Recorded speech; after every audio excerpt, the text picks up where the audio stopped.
Welcome to another session of the Speaka Speaker series with co-moderators Becky Speaka and myself, Chad Catron. Today we'll be discussing the 2024 GAO report on transit workforce development. We are honored to be joined by Mr. Andrew Von, Director of Physical Infrastructure with the U.S. Government Accountability Office, or GAO. Andrew has held this position since 2017. Prior to this appointment, Andrew served as acting director in GAO's Defense Capabilities and Management Team, leading work on DOD operations issues for 2 years. He was also an assistant director for physical infrastructure for over 7 years, conducting work on issues in surface transportation, aviation, telecommunications, and federal real property. Andrew has received numerous awards for his service and high-quality products from GAO. Welcome, Andrew. Wow, thank you very much, Chad. Thanks for having me. Yes. Well, we're going to just jump right into it. In November of 2024, the GAO published its report to congressional committees titled Transit Workforce Development, Actions to Support Transition to Zero-Emission Buses. Can you please provide some perspective on the role of the GAO, both in general and with respect to the mass transit industry in particular? Additionally, can you share your role in the GAO with respect to this report? Absolutely. So GAO is a congressional branch agency. We do work at the request of congressional committees or subcommittees. Much of our work is statutorily required by public laws or in committee reports. We provide Congress and agencies and the public with timely, fact-based, nonpartisan information, really with the idea to improve government programs and to save taxpayer dollars. We conduct studies, we do performance and financial audits, we do investigations of federal programs and policies. With respect to the transit agencies, transit industry, our work is really centered around the activities and programs of the Federal Transit Administration. We have bodies of work that have looked at the Capital Investment Grant Program, transit safety and accessibility, transit asset management, human services transportation, rural transit, and so forth. And certainly, most recently, transit workforce issues. So my role in the organization, I'm a director in our physical infrastructure team. I oversee our transit portfolio amongst some other transportation issues and some other things. And I was the director for this particular report. Oh, wonderful. What prompted the generation of this report? How often are these types of studies done? Yeah, I mean, it really kind of depends on, what we get from Congress. This work was done in response to a mandate from the appropriations committees.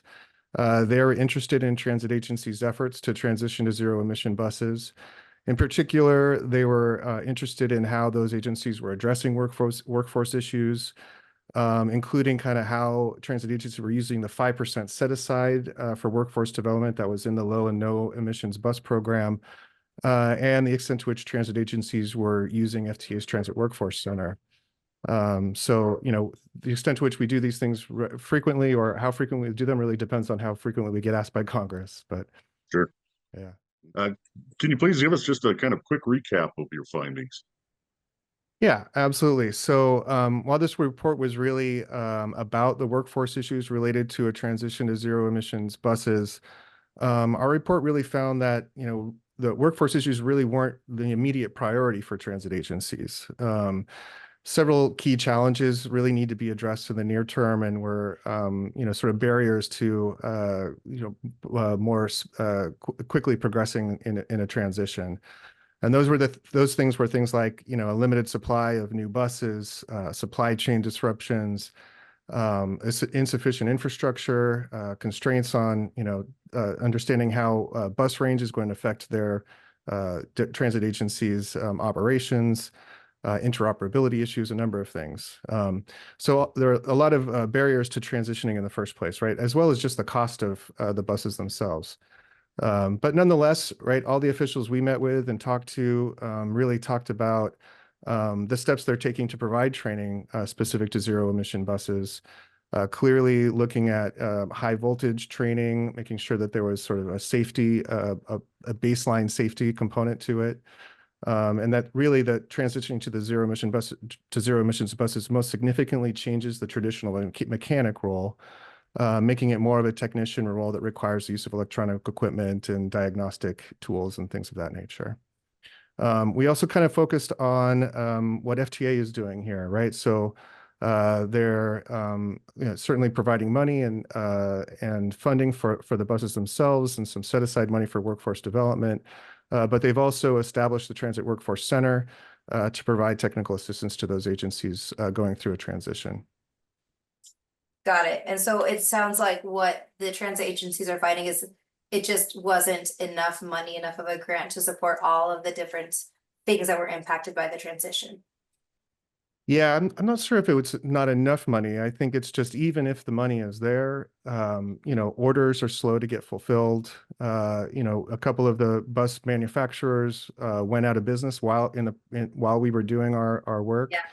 And so just there's a number of buses on order. They're just not coming in very quickly, right? So it does give transit agencies a bit more lead time to think about what we need to do for transitioning our workforce. What is our maintenance plan going to look like?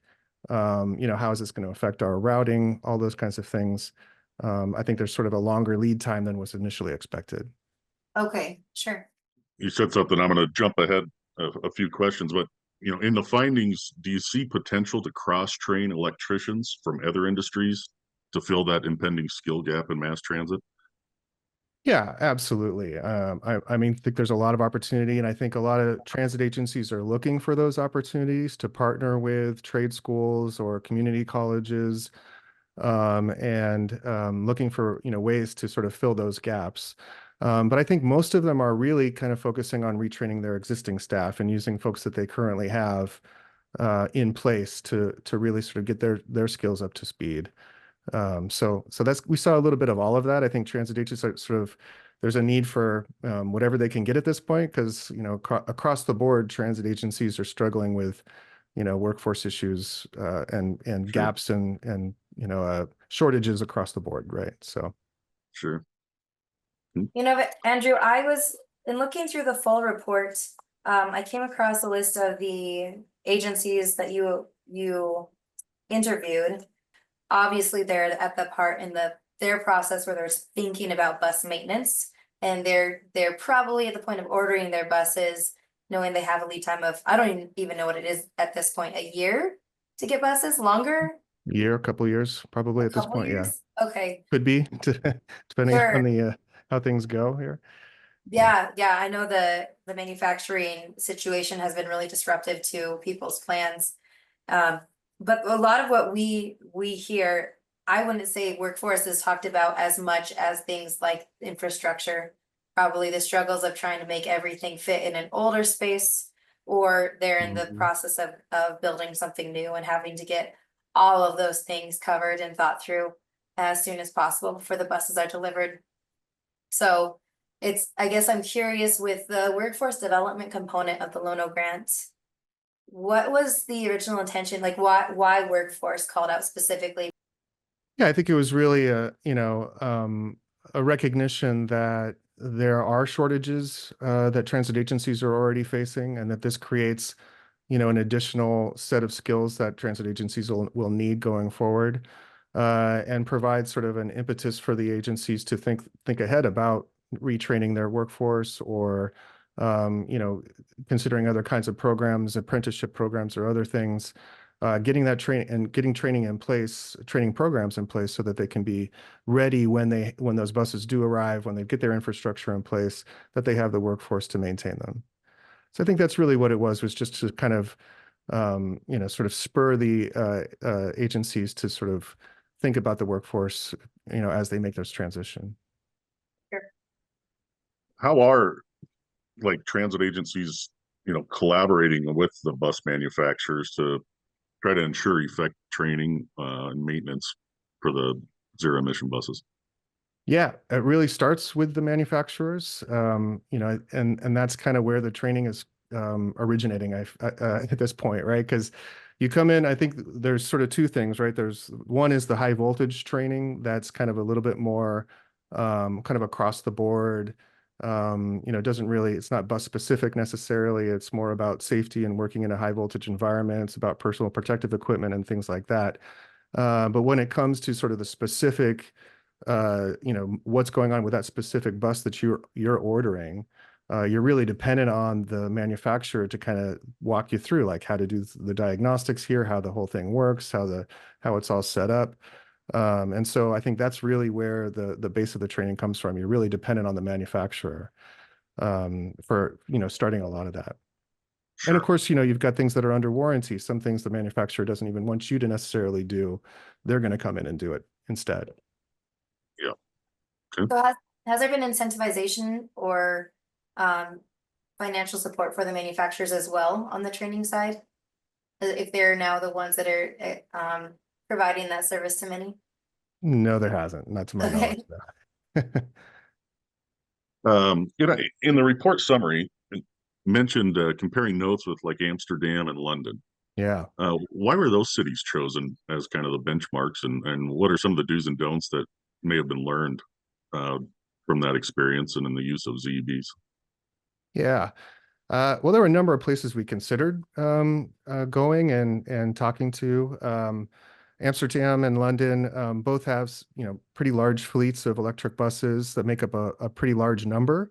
They've been at it for a few years, so they're at a point, some of the agencies there, of kind of getting through that initial warranty period and now needing to replace battery packs, and the maintenance, that they need to do on those buses is a little, they kind of have more experience with what it takes over that cycle, that warranty cycle, and then what happens after that cycle. And so, we were just looking for places, regions of that had cities that had gone through some portion of this transition to sort of see what challenges they faced and how they addressed them. We thought about going to other places as well. We thought about South America and going to the Far East, but it was a little easier to go to Amsterdam and London, to be honest. Yeah. So in terms of kind of things that we learned there, there's some differences, right, with how transit is organized in those countries compared to what we do here. But certainly they're facing a lot of the same kinds of challenges that all of the agencies face here. Infrastructure issues, maintenance facilities, how to redesign them for, a different kind of maintenance that you're trying to conduct. You've got workforce shortages there as well, and difficulties in figuring out how to train your workforce on various kinds of, the different kinds of technologies that are necessary. So a lot of the same kinds of challenges. One thing that we did notice in terms of just, what some of the things that are a little bit different there, are things that they had seen through a longer period of this transition, is that it's not just the mechanics that need to be addressed. It's the workforce across the entire transit agency that is affected as you move towards, a full fleet of zero emission buses. You're dealing with perhaps a different kind of procurement. You're dealing with charging infrastructure, and that, all of the difficulties and potential complications that sort of poses in terms of charging, while in operation, or charging at the garage, or charging at the depot, or different kinds of charging options. And so it does kind of impact the entire transit agency, and the agencies there really kind of stress that to us, that it's not just getting your mechanics up to speed, it's the whole agency up to speed on the new operating paradigm. I just make a couple of other points that that really came to light while we were over there. One was in terms of the garages and depots, and how you need to set those up for maintenance of electric buses, or even for charging for electric buses. There are some safety issues that need to be thought of. It was challenging for some of the older garages to kind of reconfigure their space, right? So thinking about how the flow of the buses is gonna work, where you're gonna have enough room to work on buses and space them apart, so you sort of avoid some of the risks with, if there are fire dangers and things like that. And where that wasn't thought through as much, you saw sort of some costly mitigation measures coming into place, things like, well, now we need to put in some firewalls between, this part and this part, and we need to put in a sprinkler system in case there's things like that that can be a little more costly. So does pay to sort of think through exactly how the flow of buses, the charging of the buses, where the maintenance is going to occur, and in what kind of space that all works. The other thing that we kind of noticed, it's a little more challenging when you have a lot of different kinds of infrastructure and a lot of different models of buses. That becomes sort of exponentially makes it more complicated, right? So you've got, this one charges this way, this one charges with plug-in charger. We've got both. We've got 3 or 4 different kinds. This bus needs this kind of diagnostic tool. So the extent to which, thinking through what kinds of whether, which solution makes the most sense for the space that you have and for the workforce you have is also a key consideration we saw quite, come out pretty clearly abroad. When we talk to transit agencies, and oftentimes we're talking with the mechanics or the mechanic management team, because they're of course talking about the bus maintenance and specifically the rooftop maintenance that is more required with the low emission systems versus what they've been experiencing up to this point. They talk a lot about space constraints being a huge issue in those old facilities. So even things like where do you put your toolbox if you're trying to now access the bus rooftop safely. Nobody likes lanyards, so they're having to put something like what you see here, potentially a platform system around the bus to make it easy to get to the top. But they're talking about just the safety in general of trip hazards, of fall hazards.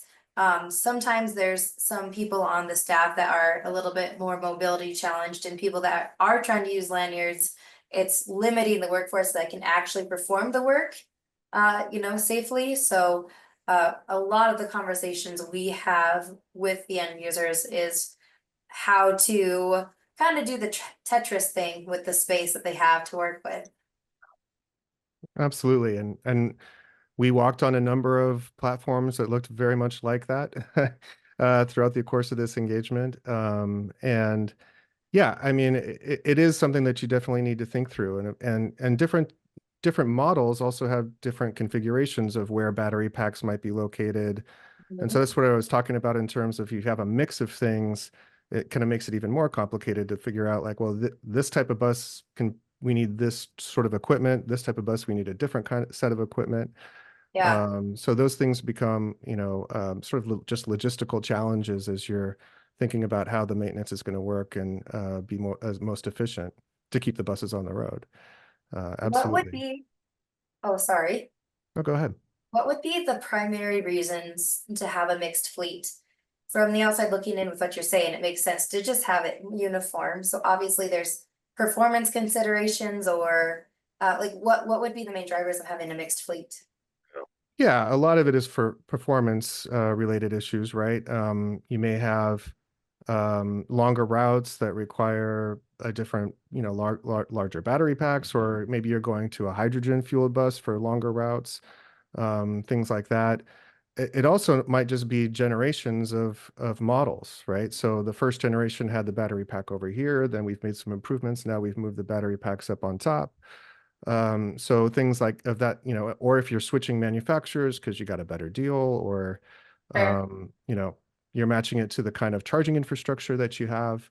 All of those things can result in a number of different iterations of a zero emission bus. Sure. You've mentioned a few times how did you say it? Basically, the ability for the low emission buses to have equivalent range to what the transit agency is used to. And I know I saw in the report something like opportunity charging stations. Is that what they're called? Yep, that's right. Yeah. Okay, so if you have the opportunity to stop and charge, is that kind of what the idea is? Yeah, it's there are chargers along the route, right? So we saw this at LA Metro and in other places around the country, and in Amsterdam and London as well, where there's you do your route one way, then there's a little spot where you can charge your bus, and then you're coming back the other way, but you have like an hour or half an hour or something. The bus driver gets to take a break as well. Mhm. So then it charges, halfway through your daily sort of service schedule. So a lot of agencies have moved towards that. There are sort of pluses and minuses with doing that. And as range improves, sometimes that infrastructure is not as needed. So, again, sort of thinking through like which generation of this infrastructure do I sort of put my money on and Yeah. invest in is another kind of thing to think about in terms of the balance of, matching it to the right route and making sure you're not getting infrastructure that's not going to be useful in a few years anyway. So yeah, a lot of considerations around range. It really impacts, the number of buses you need. You might need more buses to, one bus runs out of a charge 3/4 of the way through, but you've got another bus with a full charge. It's going to complete that service schedule. So you may need two or more buses for one route where you had one bus before. So then that impacts again your maintenance workforce. So how many mechanics do I need for now? I have 150 buses instead of 100 buses. Do I need more mechanics? But do I need fewer mechanics because there's fewer things I need to work on and the schedules are longer in terms of how when the buses go in for maintenance? These are all sort of the things that you got to balance. Mhm. Was there a lot of that type of thing? Are we going to need the more mechanics? The cycles may not be as long. Yeah. Identified kind of prior to all of this, before everybody started kind of going down the path of getting the money to buy buses, start looking at their workforce, all of that? Or was this stuff that was all kind of identified after the initiative was put out there? I think everybody's trying to figure it out ahead of time because you want to be able to have the workforce you need for the buses that you have. I think the real experience you get though is not usually matching up to what you expected. Right. And so that, in Amsterdam and London, I think we heard sort of varying opinions on that, or varying outcomes, I should say, right? So in some cases, it's like, oh yeah, now we have, instead of one mechanic for every 6 buses, we only need one mechanic for every 10 buses. In other cases, you had, well, actually, now we need more mechanics because we need more buses because there's just more buses needed to meet the service schedules that we laid out. So kind of when you actually get into the reality of how it all is going to work, and none of the buses fully live up to what the manufacturers will often tell you that you're going to get, right? So the ranges are usually a little less. Um, you know, Things pop up, there that you didn't necessarily expect, and so you do have to sort of adjust as you go. Sure. Yeah. I have a Montana specific question. It gets cold here. Yeah. How are they navigating that with their buses? Yeah, I mean, the cold does impact the range, or can impact the range of buses. And I think we heard it could be, sometimes as much as half of what you were hoping to get, Nice. depending on there's a lot of different parameters, right, of which systems are running on the battery and which systems might have some other power source. So there's a lot of, what you're running on the bus, how high you're running the heat, things like that, all kind of play into what range you'll get. But, certainly we heard a lot of, I don't know if I would call it angst, but like just trying to figure out like, okay, and if we do this and we're only going to get, 60% of it, of what we get on a summer day, how many more buses do we need to bring in? How do we make that work Yeah. logistically? Mhm. Yeah. Andrew, do you think that a future with robo taxis might impact ZB transitions in our country? Yeah, it's hard to speculate on that really. It's in some of the other transit work that we do, particularly coming out of the pandemic, you saw bus ridership come back much more quickly and robustly than light rail or other rail, for a lot of systems.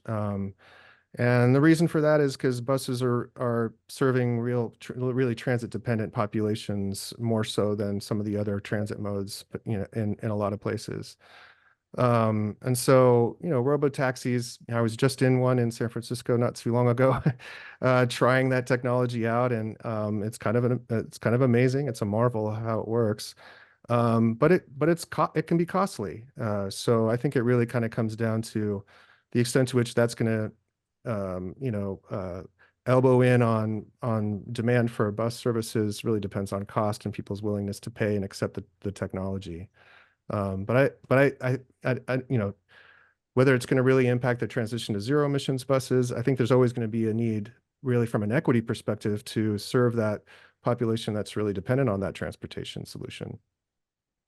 Sure. Okay. But they're fun. Have you been in one? That's I have not. I don't know I'm if excited anyone's for found it yet. I'm excited for the oh, and I can't think of the acronym used for them, but basically the helicopter version. Right. Uh, I'm a little more worried about stepping in one of those, to be honest. and that's what I want to jump in. I'm like, yeah, that's my goal right there. Beck, I am kind of at the end of where I was going to go. So before I get to that, do you have anything else? Or Andrew, obviously open the floor to you too. If there's anything we didn't cover that you think would be good to cover. I'm not sure if we talked about AI in this industry much. Is there anything on that front that your research stumbled upon? Not particularly. I think the sort of advances in the systems that help agencies, understand, the charging levels, when to charge, how best to sort of maintain the battery over a longer period of time. That gets built into software that can, sort of, manage the grid, a little bit when their sort of grid capacity is high and you've got a lot more available energy to take advantage of those times to charge your buses, or when you're taking advantage of cheaper energy. All of those things kind of get built into the software of the charging infrastructure, as well as your scheduling and maintenance, all of the stuff that you use as a transit agency to sort of monitor your fleet. And so obviously there's going to be, and already are, I'm sure, sort of AI tools that sort of help that software to get better at understanding when and how and where to charge, how long to charge, right? You don't necessarily want to charge things quickly all the time, because quick charges deplete the battery life over the longer term. And so you'd prefer to do slower charging. Slower charging takes longer, obviously. And so you got to plan out a lot of, all of these variables. And so obviously AI tools can help with sort of, making those things work better.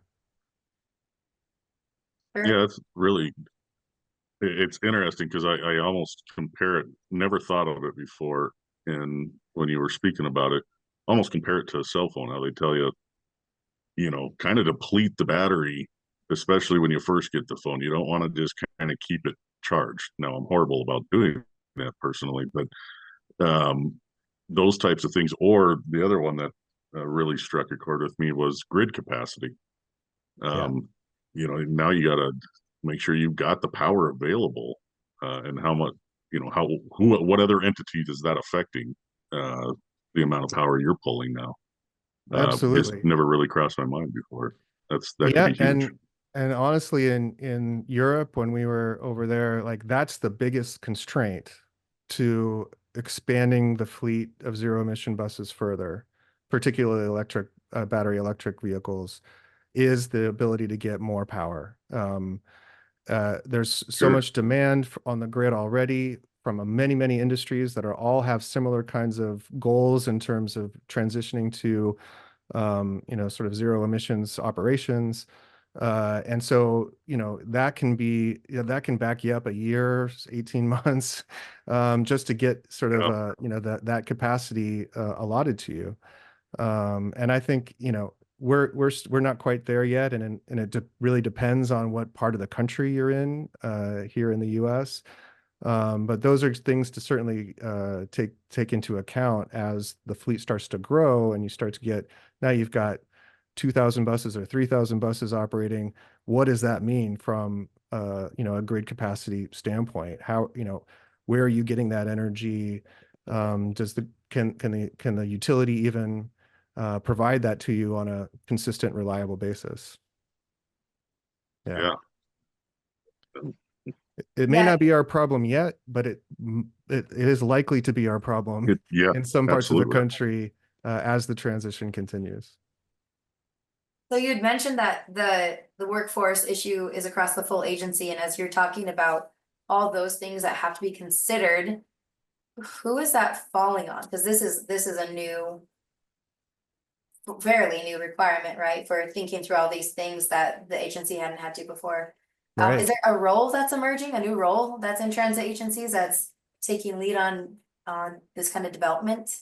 Yeah, I'm not exactly sure how that's developing. I don't know if we tracked that too closely in our work in terms of what that meant specifically, right? Because our work was much more looking at kind of the operations of the buses and mechanics and the maintenance side of the house. But certainly, in some of the places we visited in Europe, there were new positions created. Like, you're the one who's going to go out and get us the electricity. Yeah, right. So Yeah. absolutely, Yeah. there's certainly the potential for that, and I'm sure each agency will kind of have to figure out how that works within their structure. But just as you gotta get your fuel for diesel or any other kind of vehicle, you've got to do the same thing for hydrogen or electric vehicles as well. But it's a different set of players. Mm-hmm. Great. Thank you. Well, that concludes this session of the Speaker series. Thank you, Andrew, very much for your time and participation today. On behalf of Becky and myself and all of us at Speaka, we'll see you next time. Thank you very much. Appreciate it.